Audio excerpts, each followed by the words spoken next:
If not, Ghost is gonna kill him. Okay. Yep. Damn. Man, speaking facts tonight. Willie Mo says, Yolande, remember Coach Alfred Powell? You took me to that lecture. Still got Damn, the you book. got a good. Who's that? Yeah, dude, you got a good ass memory. We went to it was Coach Powell had he had a books a lecture and a book signing over at the WLCAC, and he had a book called Message in the Bottle. Okay, I still got that book too, called Message in the Bottle, and he talked about how slavery and how was alcohol was especially 8-ball, how it was designed to the chemicals in 8-ball, because it was such a concentrated level of alcohol, it affected a certain part of the brain that made you violent. Okay. Dude, And talk to me about that. I'm so interested. Please talk to me about that. oh Because man, night train, all that shit, right? Has a yeah, high content alcohol. during the '90s, the biggest seller of alcohol in the country the '90s was various types of malt liquor. Okay, you couldn't find malt liquor across Crenshaw. Okay, across Colt Crenshaw, 45, all that. none of that. Okay, 8-ball. What's the one that everybody was? Colt 45. It was another Schlitz one. malt liquor. Schlitz. But there was another one. Everybody had a commercial for St. Ives. Snoop, Okay, Warren G, Biggie, yeah. They was paying 25 grand to do a commercial per rapper back in the day. Okay, everybody had the St. Ives commercial. Okay, Chemical castration. He said he did a survey. He went to jail and interviewed various guys in various parts of the jail, and they came back. Most of these guys were under the influence of 8-ball when they committed their crimes, because somethsomething about the chemical concentration, the alcohol concentration, and they filtered it to make the taste better, but it still, because the shit comes from the bottom of the barrel. Okay, usually they would throw that away, but they found a way to package it and market it. And if you notice, a big ass tub of that shit was like $1, maybe $2 at the most. Okay, so it was a cheap high. And it was the choice of gangbangers at once upon a time. The gangbangers, dope dealers, that's all they drank was St. Ives. And first it was 8-ball, okay? And then St. Ives, like, damn, they making the killing. We got to make some shit too. So they hired all the rappers. I think DJ Pooh was the man that went to all the rappers, gave them checks, and had everybody doing commercials. He'd get his cut. But what's amazing, if you think about that, all those drinks have pretty much fell to the wayside. Okay, think about that. Guys don't really, they still sell it, but you don't see it. You got to be a wino nowadays. You got to be a damn near wino to see somebody drinking a bottle of 8-ball, because they knew that shit had your breath stinking, it made you crazy, blah, blah, blah. And it eventually went away. But the attitude and the lifestyle of the brothers that drank that shit back in the day, a lot of them are still functioning in that same lifestyle. Okay. Willie Mo said it was embalming fluid. I've heard that. Okay. He said, look, if you look, according to Coach Powell, if you look at the bottle was designed like a slave ship. Okay. Dude, he broke it all down. He said it was another thing. I think it was subliminal training of the mind.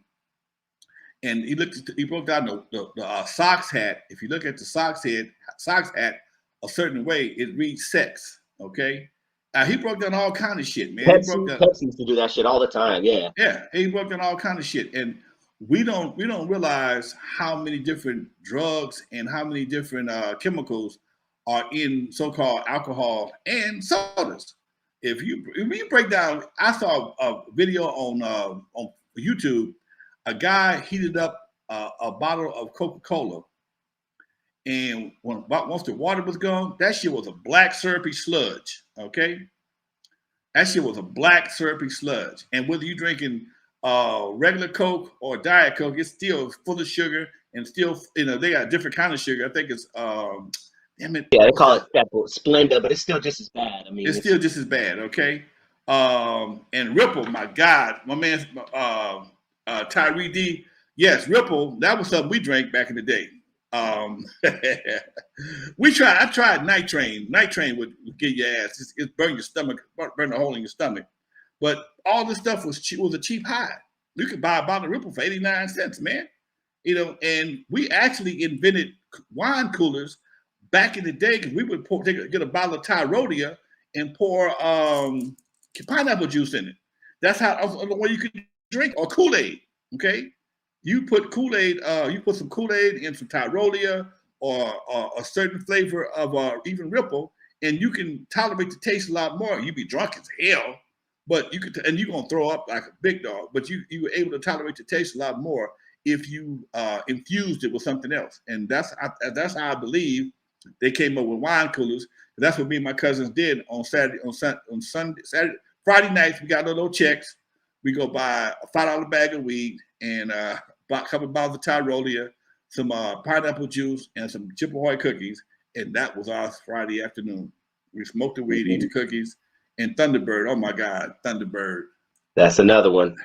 Okay, Thunder Chicken. Thunder Chicken. Okay, Thunder Chicken. That's what we call it in the hood. Thunder Chicken. That was Thunderbird.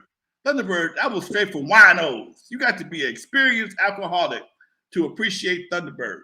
Okay, it took some real kidneys to survive a bottle of injection of Thunderbird. That wasn't no joke, Doc. Okay, that shit burnt. It wasn't even. It didn't even taste like grapes. It tastes like flavored battery acid. Okay. That shit was flavored battery acid. Okay, real talk. Oh man, I gotta look up Coach Powell, and I'm gonna go down that rabbit hole because I wonder if his theory on alcohol is the same as is like the menthol cigarettes thing that's really popular in our community. If I'm not mistaken, I think he may have touched on that. He more. I know he focused on the malt liquor thing more than anything, because that was another quiet epidemic in our community that people didn't realize. Before, even during the crack era, but before crack really jumped off, the malt liquor thing was, you bought it everywhere. I mean, here, right next to the club, there's been a gas station since I can remember. I'm trying to figure out why you tell people don't drink and drive, but you can drink and you can buy gas at the gas station. That never makes sense to me. I mean, I've seen too many dudes do it. I've seen guys kill a can of beer while they pumping their gas. Just throw the can away. Just take it to the head. Take a 12-ounce can to the head, or pop it, knock it down a little bit, and before they hit El Segundo, they didn't kill it. Throw it out the window. I've seen it happen hundreds of times. So to tell me that drinking and driving is not ethical. What's really not ethical is drinking and selling alcohol at a gas station. That don't make no sense. Facts, man. Unethical is just how they're reaming us for these gas prices. It's crazy, dude. It's literally the gas price down the street. Literally, dog, it's gone up to like almost $3 in a week and a half. I'm looking at it like, oh my God. Yeah, dude. I only go where I gotta go, man. I only go where I gotta go. Same here, dude. Somebody said gas prices got us like we're on parole. We go straight to work and straight back home. Baby, we might well have ankle braces on, okay? They talking about it's gonna be what you call that? Another rash. None of that. Cause ain't nobody going nowhere. You got gas. You might want to spend that damn $6 a gallon. That don't make no sense, man. Gas goes up a couple dollars per barrel, but it goes up a couple dollars a gallon. That don't even make no sense. It goes up $5, $10 a barrel, but it goes up hundreds of dollars. I mean, $3 or $4 per gallon. Man, that's some bullshit. Man, you know what? Let's answer Marlon Cozy's question before we head out. He says, Unc Dusty, what is your favorite blaxploitation movie? I'll tell you what, I guess mine is before you jump into it. But mine is actually a movie, and I got to look up the title, but it's a movie that they made about blaxploitation. And it's probably about 20, 25 years old. And it's a really, really good movie. But go ahead, Lonzo. What's your favorite blaxploitation movie? Man, anything with Pam Grier in it, because me and them titties was tight. I love me some Pam Grier. because she let them things pop out, and they was notorious. Yeah, I'm an upper body man, and Pam Grier she's always been fine. And I just liked, she tried to play some heroes. She played a couple of hoes, but for the most part, anything with Pam Grier, and she's another Gemini, so I like it. I like it like that. Who are Dolomite was huge, right? Like, did he sell record? What was Dolomite? I'm still trying to figure out. Was he a comedian? Like, was Dolomite. My daddy would have called Dolomite a nigga movie, okay? Because Dolomite was Dolomite was part superhero, part pimp, part comedian, part karate expert. I mean, he took all the elements of that time and put them into his movies. I mean, you watch his movies, man. He wouldn't even be kicking at the person. He did. Oh, it was bad acting, worse stunts, but it was so corny. It was funny. Okay, it was so corny. It was funny, and it was like he believed he was doing something big, and we paid him for that. He was a club promoter. He was a club host, part comedian, and he was a rapper. He made the songs. He was dirty. He was nasty at his time. Okay, he was him. I think he was Blowfly. Blowfly was one of his albums. I mean, he would do some things like Ohio Players would have them girls on the album cover with the bald heads, and they'd be naked, but they'd have something wrapped around them where you couldn't see nothing. And Dolomite would do the same thing. He'd put some big titty chicks on the album cover. He would hide behind the thing himself with no clothes on. Okay, Dolomite was this. He was a cult. He was a cult favorite. Okay, everybody knew he was country. Everybody knew he was corny, but he was cool, country, and corny. Okay, he was super fly. He's always going to get the man. And bitch, I will kill you. You are fucking with Dolomite. Give me my $2 back. You're not worth all you. Oh, you're not worth any money. He was supposed to be a pimp. He's a big old gutted dude, man. This dude was gut huge. Wasn't a good looking dude. But he kicked his leg up and couldn't get it far. And it was like the comedy to see somebody try and do this. And it was like, in some cases, it was like watching a special needs guy do something. You got to support it because he's trying hard, okay? It was like watching a special needs dude, some of them guys from Special Olympics do something, and he's doing such a good job of trying to do it. He ain't that good at it, but I'm going to give this guy some money just for the effort. And that's how it was. And he was gay. So is it safe to say that watching blaxploitation back in the day was similar to watching bullshit on YouTube nowadays, filling yourself with BS? Oh yeah. Same thing. That's all it is. And then you go home and you try to break your hand shit with wood. See what I'm saying? See? Picture you Tide Pod challenges, same shit. Yeah, same shit. It just now instead of having to spend $20,000-$30,000 on film, you just do it on your phone and get the same results. You get some likes, shares, and views. And man, I met him a few times. He used to be at Michel'le. He was at Michel'le for years. I've talked to the guy. I met him shortly before he died. He died of AIDS, man. He died of AIDS. So Dolomite was gay in the movies, and he was gay in real life. I don't know about the movies. I never seen him do nothing. I thought you said it. Okay, I'm sorry. So I never saw. He was gay in real life. He would do some things.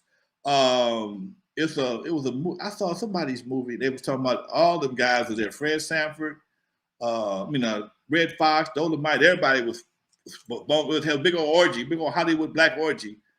What show was I watching? I can't think of what. It might have been Red Fox story, and they was talking about how the stuff because Fred had a house, Red Fox had a house called it the Picnic House. Come to the picnic. When you say you come to the picnic, that's where they would have all their fun at with the cocaine and the girls, and Dolomite was right there doing his thing. Okay. Man, dude, to end it real quick, Mike Epps is playing Richard Pryor in his next movie, and I cannot wait to hear Richard Pryor's story because I don't know if you know, I'm sure you do. Richard Pryor was an interesting dude. He messed with everything. He messed with everything. Okay, he crossed over. He, according to Pam Grier, he ruined her opportunity for having children. He had her doing so much freaky shit that What? Herman Pram Grier was looking up. You think What? it's bullshit? Oh, you know I'm looking that up after this show. Richard Pryor and Pram Grier were an item for quite some time, and they was very heavily involved. And she'll tell you, he had her doing some of the craziest shit, and she believes that's why she never was able to have kids. I heard her say it myself. Yes, sir. That is, I'm going down that rabbit hole. I'm going down Coach Powell's rabbit hole after this show. All right, Doc. Bring it back next week. Always a pleasure, man. I love chatting with you, dude. Much love to you, Doc. All right, folks, you're live with Lonzo, the Godfather of West Coast Hip Hop. We dropped another episode of Game right here on the show with me and Dusty. Hope y'all got some information y'all can take with you. In the meantime, from the West Coast to the East Coast and everything between, folks, you're live with Lonzo, the Godfather of West Coast Hip Hop. From Eve After Dark to Concerts in the Park. Don't forget, y'all, check out me and Dre coming up on Thursday, y'all. Me and my man Dre, Dr. Dre from Your TV Raps. We'll be right back on Thursday with another hot show, folks. Thank you for watching. We are out of here. Peace.